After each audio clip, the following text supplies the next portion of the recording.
അപ്പോൾ നമ്മുടെ ഉത്തരാഖണ്ഡ് യാത്രയുടെ 6ാമത്തെ ദിവസമാണ്. നമ്മളിപ്പോൾ ഉള്ളത് അജന്തയിലാണ്. അജന്തയിൽ ആഷ്യാന ഹോം സ്റ്റേ എന്ന് പറയുന്ന ഒരു ഹോം സ്റ്റേയിലാണ് നമ്മൾ ഇന്നലെ 5ാമത്തെ ദിവസം താമസിച്ചത്. അപ്പോൾ രാവിലെ പുറത്തിറങ്ങി. നമ്മുടെ ഈ ഹോം സ്റ്റേ നടത്തുന്ന ഒരാൾ, പുള്ളിയുടെ പേര് രമേശ് ജാലൻ സിംഗ് സൂര്യവംശി എന്നാണ് കേട്ടോ. പുള്ളി മഹാരാഷ്ട്ര പോലീസിൽ സർവീസിലുണ്ടായിരുന്ന ആളാണ്. ഇപ്പോൾ പുള്ളിക്ക് 79 വയസ്സായി. ആൾ ഭയങ്കര സ്ട്രോങ് ആണ്. ഹോഴ്സ് റൈഡിങ് പുള്ളിയുടെ ഭയങ്കര ഒരു ഹോബിയാണ് കേട്ടോ. 3 കുതിരയുണ്ട്, 5 ഡോഗ്സ് ഉണ്ട്, പിന്നെ ഒരു പേർഷ്യൻ ക്യാറ്റ്, പിന്നെ അല്ലാത്ത കുറേ പൂച്ചകൾ, പശുക്കൾ, എരുമകൾ ഒക്കെ ഉണ്ട്. ഈ ഫാമിങ്ങും അതുപോലെ തന്നെ പെറ്റ്സിനെയൊക്കെ നോക്കുന്ന ഒക്കെ പുള്ളിക്ക് ഭയങ്കര ഇഷ്ടമാണ്. ഇവിടെ തന്നെ പുള്ളിക്ക് 7 ഏക്കറോളം ഫാമുണ്ട്. ഈ ഞാവൽ ഉണ്ടല്ലോ, ഞാവൽപ്പഴമൊക്കെ കൃഷി ചെയ്യും. അപ്പോൾ 1 കിലോയ്ക്ക് 100 രൂപയാണത്രേ ഇവിടെ 1 കിലോയ്ക്ക് കിട്ടുന്നത്. പിന്നെ പുള്ളിയുടെ ആൻസെസ്ട്രൽ പ്രോപ്പർട്ടി, ഈ പാരമ്പര്യ സ്വത്ത് വേറെയും ഉണ്ട്, അവിടെയും കൃഷിയൊക്കെ ഉണ്ട്. പിന്നെ പുള്ളി റോഡ് സൈഡിൽ ഈ പോകുന്ന ആളുകൾക്ക് കുടിക്കാൻ വേണ്ടിയിട്ടേ മൺകുടത്തിൽ വെള്ളമൊക്കെ നിറച്ച് വയ്ക്കും കേട്ടോ. അപ്പോൾ യാത്രക്കാർ പോയി അവിടെ വരുന്ന വഴിക്ക് അവിടെ ഇറങ്ങി അവിടെ ഇരിക്കാനുള്ള സൗകര്യങ്ങളൊക്കെ ഉണ്ട് കേട്ടോ. അതൊക്കെ അറേഞ്ച് ചെയ്ത് വെച്ചിട്ടുണ്ട്. അപ്പം വെള്ളമൊക്കെ അവിടെ ജോലിക്കാരൊക്കെ ഉണ്ട്, അവർ ഇടയ്ക്കിടയ്ക്ക് ആ കുടത്തിൽ വെള്ളം നിറച്ച് വെച്ചുകൊണ്ടേയിരിക്കും. ആൾ ഭയങ്കര സ്ട്രോങ് ആണ് കേട്ടോ, ഭയങ്കര സ്ട്രോങ് ആണ്. ഇവനെയും കൊണ്ടാണ് പുള്ളി റൈഡിങ്ങിന് പോകുന്നത്. ഈ കുതിരയുടെ പിറകിൽ പോയി ഒരിക്കലും നിൽക്കരുത്, കാരണം പിറകിൽ നിന്ന് ചവിട്ട് കിട്ടും. കുതിരയുടെ ചവിട്ട് കിട്ടിയാൽ പോക്കാണ്. സാധാരണ കുതിരയുടെ മുന്നിൽ നിന്നേ അങ്ങോട്ട് സമീപിക്കാവൂ എന്നാണ് ഞാൻ വായിച്ചിട്ടുള്ളത്. ഞാനൊന്ന് തൊട്ട് കേട്ടോ. പിന്നെ ഈ കുതിരയെ ഇടയ്ക്കൊക്കെ പുറത്തൊക്കെ കൊണ്ടുപോകണം, അല്ലെങ്കിൽ കുതിരയുടെ ഈ മസിൽസൊക്കെ വീക്കായി പോകും. അത് വലിയ പ്രശ്നമാണ്.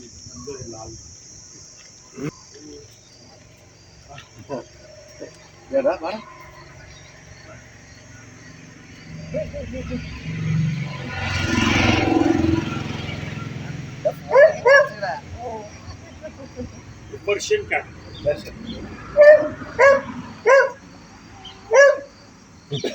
ഇവൻ ഞാനായിട്ട് ഭയങ്കര കമ്പനി. इसके स्मॉल 2 पिल्ले, वो बच्चे हैं, एक बच्चा है गाय, वाइट कलर के जो പിറകെ രണ്ടുപേരും ഒളിച്ചു നോക്കുന്നത്. Come on guys, ആവോ ബേട്ടാ, നിന്റെ അടുത്തൊന്ന് കമ്പനി ആവുന്നതാണ്.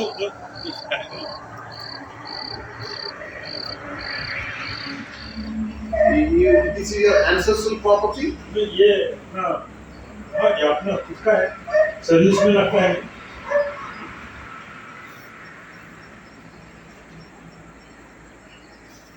ये चिपकाया था मैं इसको. No. Sorry. आपको कैसा मिला? ये गवर्नमेंट की तरफ से ये इसमें हम सिंबल of the government. या ऑन सर्विस और salute. This was not to you can't use for fight. No. This was only for ceremonial actually.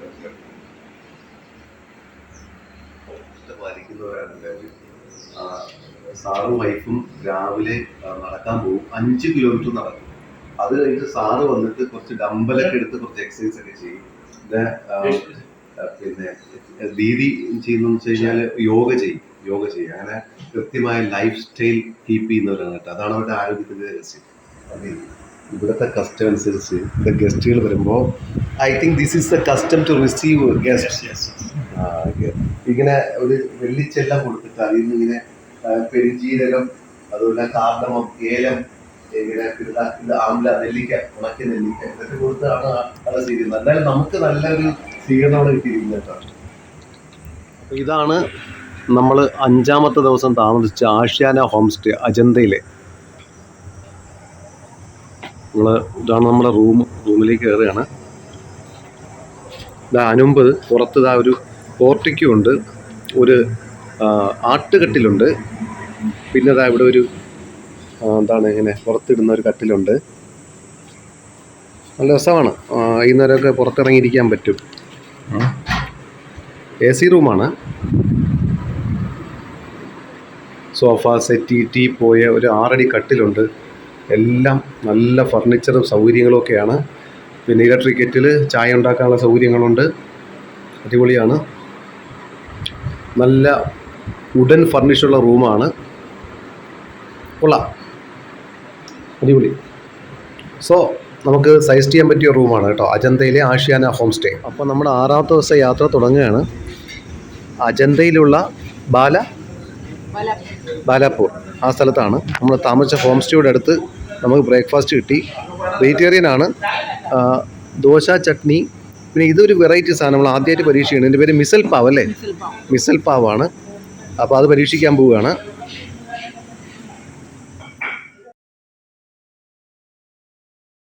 നമ്മൾ അജന്തയിലെത്തി. എൻട്രി കടന്നു. അവിടെ നമുക്ക് വണ്ടി പാർക്ക് ചെയ്യാൻ 50 രൂപ, പിന്നെ ഒരാൾക്ക് ഇവിടെ കിടക്കാൻ 15 രൂപ, അങ്ങനെ 30 രൂപ, അങ്ങനെ 80 രൂപ കൊടുത്തു. നമ്മൾ വണ്ടി എൻഡിൽ പാർക്ക് ചെയ്തിട്ടുണ്ട്. ഇത് പാർക്കിംഗ് ഏരിയ ആണ്. കാറിനും ബസ്സിനും ഒക്കെ സെപ്പറേറ്റ് പാർക്കിംഗ് ഏരിയ ഉണ്ട്. ഇനി ഇവിടെ നമ്മൾ കുറച്ച് മുന്നോട്ട് പോയിട്ട് അവിടുന്ന് ബസ് കയറി വേണം നമുക്ക് അജന്ത കേവ്സ് കാണാൻ പോകാൻ. അവിടെ നിന്ന് ബസ് കിട്ടുന്ന പോയിന്റിലേക്ക് വരികയാണ്. നമ്മൾ ഇങ്ങോട്ട് കയറുമ്പോൾ നിറയെ ഇവിടെ കൊച്ചു കൊച്ചു കടകളാണ്. ഷോപ്പിങ്ങിന് പറ്റിയതാണ്. അതായത് എല്ലാ തരം സാധനങ്ങളും, ഈറ്റബിൾസ് കിട്ടും. അതുപോലെ തൊപ്പി, പലതരം തൊപ്പികൾ, ബാഗുകൾ, സൺഗ്ലാസുകൾ, ഇങ്ങനെ പല പല സാധനങ്ങൾ കിട്ടും. കുറേ കടകളുണ്ട്. പിന്നെ തണലുണ്ട്, കാരണം മുകളിൽ ഷീറ്റൊക്കെ വിരിച്ചിട്ടുണ്ട്.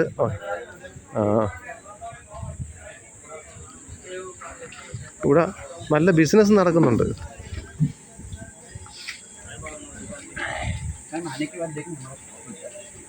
ഷുവർ.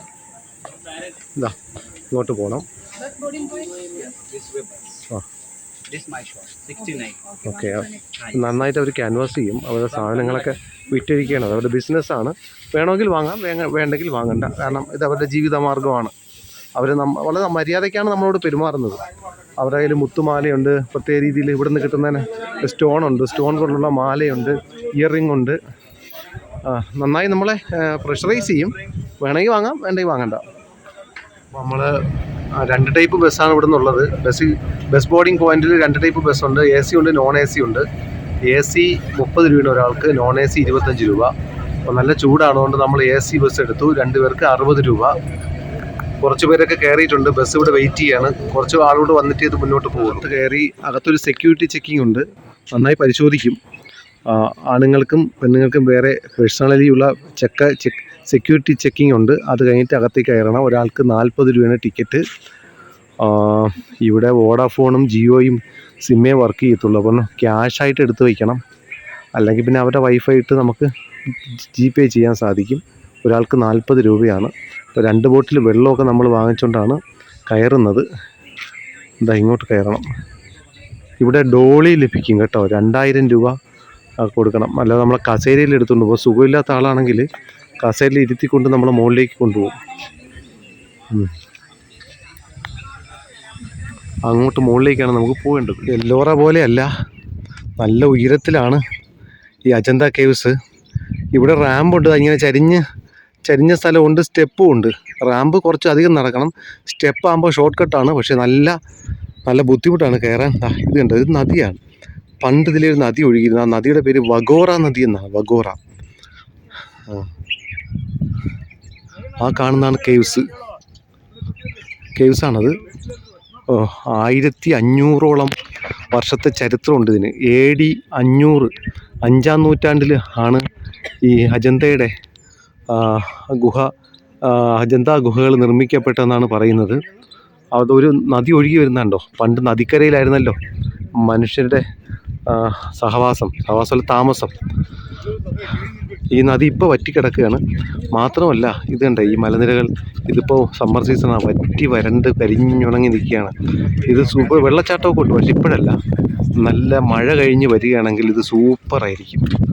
ഒരുപാട് വാട്ടർഫാളുകളുണ്ട്. അതാണ് നമുക്ക് പോകേണ്ട ഗുഹ. AD 5-ാം നൂറ്റാണ്ടിൽ നിർമ്മിക്കപ്പെട്ട അജന്ത കേവ്സ്. അങ്ങനെ നമ്മൾ അജന്ത കേവ്സിലെത്തി. ഈ ഹോഴ്സ് ഷൂ ഷേപ്പിലാണ് ഈ കേവ്സ് ഉള്ളത്. അവിടെ നിന്ന് ഇങ്ങോട്ടാണ്. ഇവിടെ നിന്നാണ് തുടങ്ങുന്നത്, കിഴക്കുന്നാണ് തുടങ്ങുന്നത്. ഇത് കേവ് നമ്പർ 1 ആണ്. പറയപ്പെടുന്നത് ഏറ്റവും അജന്ത കേവ്സിലെ ഏറ്റവും ഫിനിഷിംഗ് ഉള്ള പെർഫെക്റ്റ് കേവ് ഇതെന്നാണ് പറയപ്പെടുന്നത്. ബുദ്ധപ്രതിമയാണ് ഇതിനകത്തുള്ളത്. ഈ ഒന്നാമത്തെ കേവാണ്, അതാണ് ഏറ്റവും പെർഫെക്റ്റ് ആയിട്ട് ഇവിടെ കാർവ് ചെയ്തിരിക്കുന്നത്.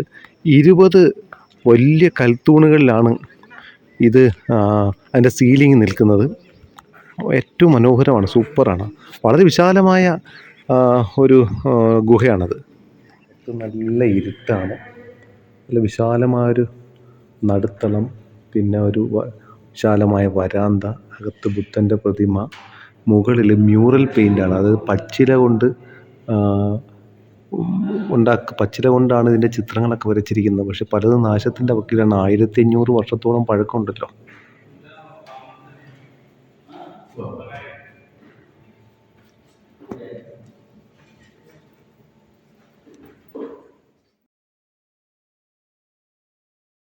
ഒരു അത്ഭുതമാണ് കേട്ടോ. ഞാൻ പറഞ്ഞ സെൻറ്ററിലൊരു ഹാള്, അതിന് ചുറ്റും ഒരു വരാന്ത, അതിനകത്ത് ചേംബറുകളുണ്ട്, റൂമുകൾ. ഇങ്ങനെ അത് കണ്ടോ, അതൊരു റൂമാണ്, അതിനകത്തൊരു റൂമാണ്. ഒരു അത്ഭുത സൃഷ്ടിയാണ് കേട്ടോ, അത് പറയാൻ പറ്റില്ല. സെൻറ്ററിലെ ഹാളിൽ നിന്ന് ഇങ്ങോട്ട് കയറി കഴിഞ്ഞാൽ ഇതൊരു ബെഡ്റൂമാണ്. ഇതിനകത്ത് അങ്ങോട്ടും കിഴക്കോട്ടും വടക്കോട്ടും പിന്നെയും ഉണ്ട് ബെഡ്റൂമുകൾ. എല്ലാം ഇതുപോലെ ഏകദേശം 80 സ്ക്വയർ ഫീറ്റൊക്കെ വരുന്ന രീതിയിലാണ്. ഏകദേശം എല്ലാം കൂടെ ഒരു 10-30 ബെഡ്റൂമെങ്കിലും ഇതിനകത്ത് തന്നെ വരും.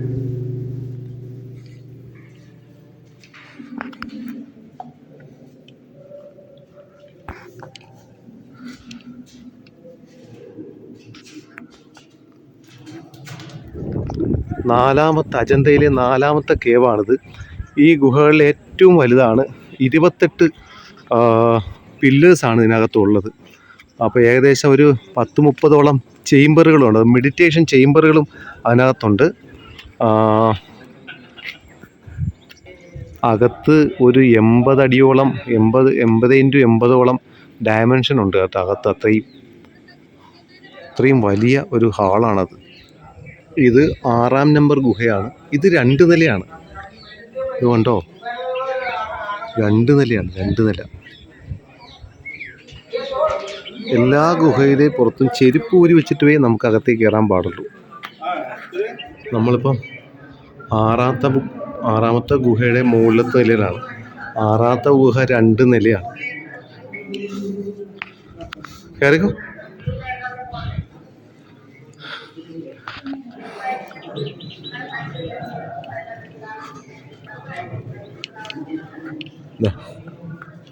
കണ്ടോ,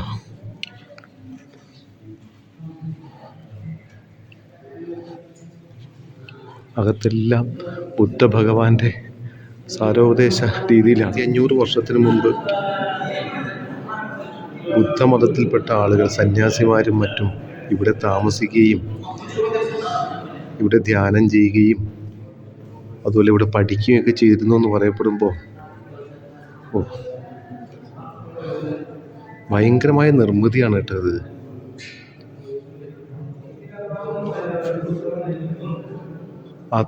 അകത്തോട്ടൊക്കെ പിന്നെയും ചേംബറുകൾ കാണാം. അത് നോക്കി, ഇതൊക്കെ ധ്യാന കേന്ദ്രങ്ങളായിരുന്നു, ചേംബറുകൾ, മെഡിറ്റേഷൻ ചേംബറുകളായിരുന്നു.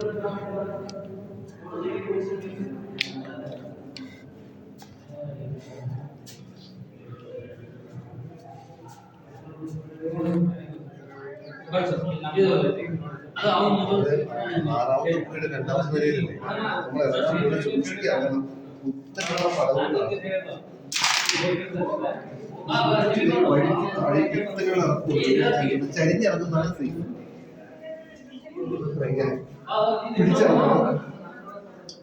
വീഴാൻ ചാൻസ് ഉണ്ട്.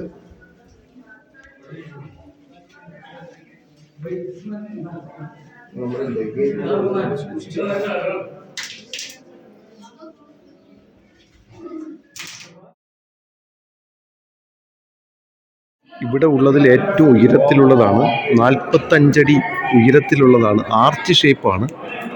ഏകദേശം 38 തൂണുകൾ അല്ലേ, 38 തൂണുകളല്ലേ, 39 ഹെക്ടഗണൽ ഷേപ്പിലുള്ള തൂണുകളാണ് ഇതിന് താങ്ങി നിർത്തുന്നത്. ഇതിൻ്റെ മധ്യത്തൊരു സ്തൂപമുണ്ട്, പ്രാർത്ഥിക്കാൻ വേണ്ടിയുള്ള സ്തൂപമാണത്. പിന്നെ ചിത്രങ്ങളൊക്കെ ചുവരുകളിലും തൂണുകളിലും ഒക്കെ വരച്ച് വെച്ചിട്ടുണ്ട്, പക്ഷെ അതൊക്കെ നാശത്തിൻ്റെ വക്കിലാണ്, പലതും വ്യക്തമല്ല. ബുദ്ധൻ്റെ ചിത്രങ്ങളൊക്കെ നമുക്ക് കാണാം, ചില ചിത്രങ്ങൾ വ്യക്തമായി കാണാം, പക്ഷെ പലതും വ്യക്തമല്ല.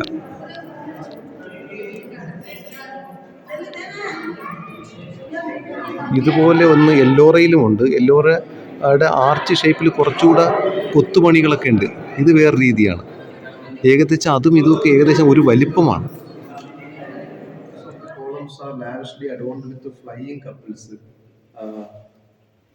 The capitals of the columns മുകളിൽ are lavishly adorned with the flying couples, elephants, divine animals and divine hermits. The ceiling is vaulted and bedecked with the stone ribs, yes, stone ribs, the blue and rafters. They are carved out in an imitation of photo type of wooden architecture. Yes, നമുക്ക് കണ്ടാത്തോന്നും മരം കൊണ്ട് ഉണ്ടാക്കിയതാണെന്ന് തോന്നുന്നു, പക്ഷേ കല്ലിൽ carve ചെയ്തെടുത്തേക്കുന്നതാണ്. ഇത് നമ്മൾ എല്ലോറയിൽ കണ്ട അതേ സ്ട്രക്ചറാണ്, ചെറുതാണ്, ഏകദേശം അടിപൊളിയാണ്. ഇത് 19ാമത്തെ കേവാണ്. ഇത് വളരെ ഇമ്പോർട്ടൻ്റ് ആണ്. ഫുള്ള് ബുദ്ധൻ്റെ ഇത് കണ്ടോ, ഫ്ലൈയിങ് കപ്പിൾസ്.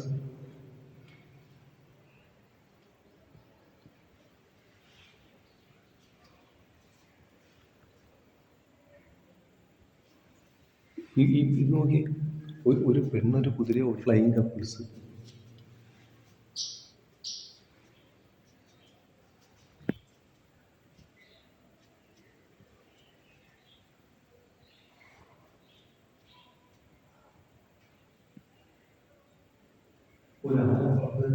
രണ്ടുപേരും സഞ്ചരിക്കുന്നതാണ്. രണ്ടുപേരും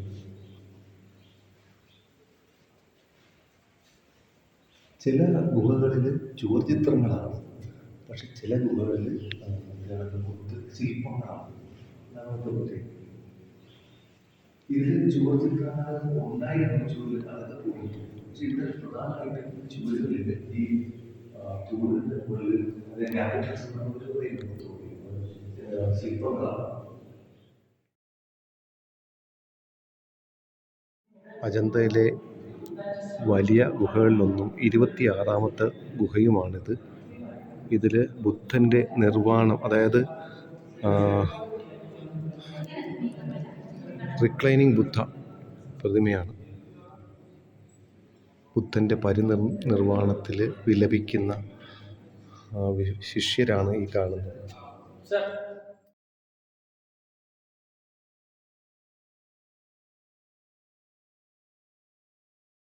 നമ്മൾ അജന്ത കേവ്സ് കണ്ടിറങ്ങി 11 മണിക്ക് അവിടെ എത്തി. നമ്മൾ 12, 1, 2, 2:30, അപ്പോൾ ഏകദേശം 3.5 മണിക്കൂർ എടുത്തു. താഴെ എത്തി. ഇവിടെ MTDCയുടെ, അതായത് മഹാരാഷ്ട്ര ടൂറിസം ഡെവലപ്മെൻറ്റ് കോർപ്പറേഷൻ്റെ ഒരു റെസ്റ്റോറൻ്റ് ഉണ്ട്.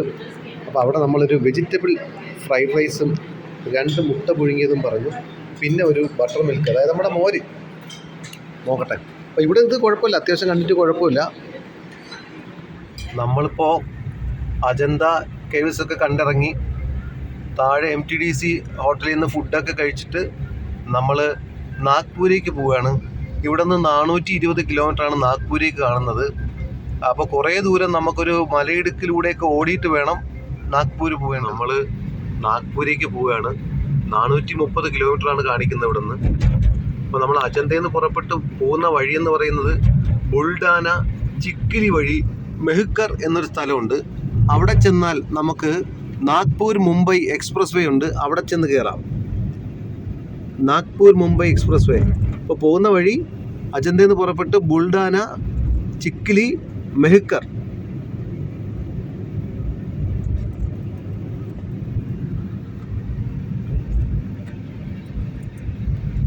ബുൾദാന 23 കിലോമീറ്റർ.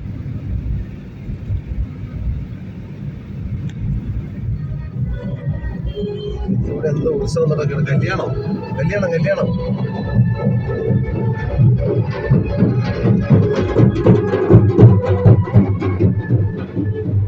അപ്പോൾ നമ്മള് ഇന്ന് അജന്തയിൽ നിന്ന് പുറപ്പെട്ട് 430 കിലോമീറ്റർ അകലെയുള്ള നമ്മുടെ നാഗ്പൂരേക്ക് പോവുകയാണ്.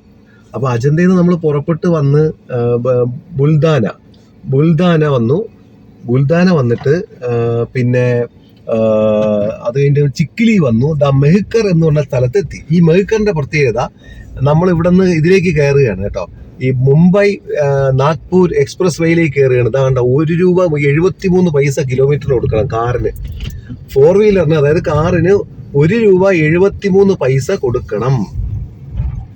അങ്ങനെ കൊടുത്താണ് നമ്മൾ മുംബൈ നാഗ്പൂർ എക്സ്പ്രസ് വേയിലേക്ക് പോകുന്നത്. ഒരു വഴി മാത്രമേ തുറന്നിട്ടുള്ളൂ.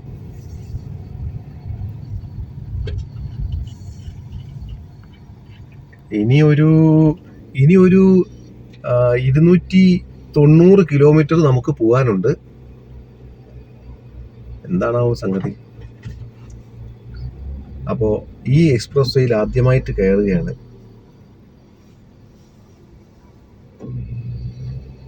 ഓക്കെ, നമ്മളെ കടത്തി വിട്ടിരിക്കുകയാണ്. ഇനി നമ്മൾ എക്സ്പ്രസ് വേയിലേക്ക് കയറാൻ പോവുകയാണ് കേട്ടോ. ₹1.73 പെർ കിലോമീറ്റർ. വാവ്.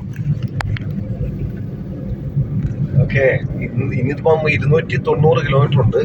ഈ 290 കിലോമീറ്റർ നമ്മൾ രാത്രി നാഗ്പൂരേക്ക് ഓടിയെത്തുമോ എന്നുള്ള കാര്യം സംശയമാണ്. ഇത് ലെഫ്റ്റ് അടിച്ച് പോയാൽ ഔറംഗാബാദിലേക്ക് പോകാം. അതായത് ഔറംഗാബാദിൽ നിന്നാണ് നമ്മൾ ഇന്നലെ എല്ലോറയിലും അജന്തയിലേക്കൊക്കെ വന്നത്. അപ്പൊ നമ്മളിപ്പോ പോയിക്കൊണ്ടിരിക്കുന്നത് മുംബൈ നാഗ്പൂർ സമൃദ്ധി എക്സ്പ്രസ് വേ ആണ് കേട്ടോ. 700 കിലോമീറ്റർ നീളമുള്ള ഒരു എക്സ്പ്രസ് വേ ആണ്. അപ്പൊ എൻ്റെ ലൈഫിൽ ഇത് 2ാമത്തെ എക്സ്പ്രസ് വേ ആണ്. ആദ്യം പോയത് ചെറുതെന്ന്, അതായത് ബാംഗ്ലൂർ മൈസൂർ 110 കിലോമീറ്റർ എക്സ്പ്രസ് വേ ആയിരുന്നു. ഇത് 700 കിലോമീറ്റർ നീണ്ട എക്സ്പ്രസ് വേ ആണ്, മുംബൈ നാഗ്പൂർ സമൃദ്ധി എക്സ്പ്രസ് വേ. അപ്പോൾ ഇന്ന് രാവിലെ അജന്തയിൽ നിന്ന് പുറപ്പെട്ട് നമ്മൾ നാഗ്പൂർ പോണ വഴിയാണ്. പക്ഷേ നാഗ്പൂർ എത്തുന്നതിന് മുന്നേ നമ്മൾ വാർധ എന്ന സ്ഥലത്ത് ടൗണിലേക്ക് നമ്മൾ കയറി. 370 കിലോമീറ്ററോളം നമ്മൾ ഓടിച്ചു. മണി ഇപ്പോൾ 11 മണി കഴിഞ്ഞു. അപ്പോൾ ടയേർഡാണ്. അപ്പോൾ വാർധ ടൗണിലേക്ക് കടന്നു. അപ്പോൾ ഒരു ഹോട്ടൽ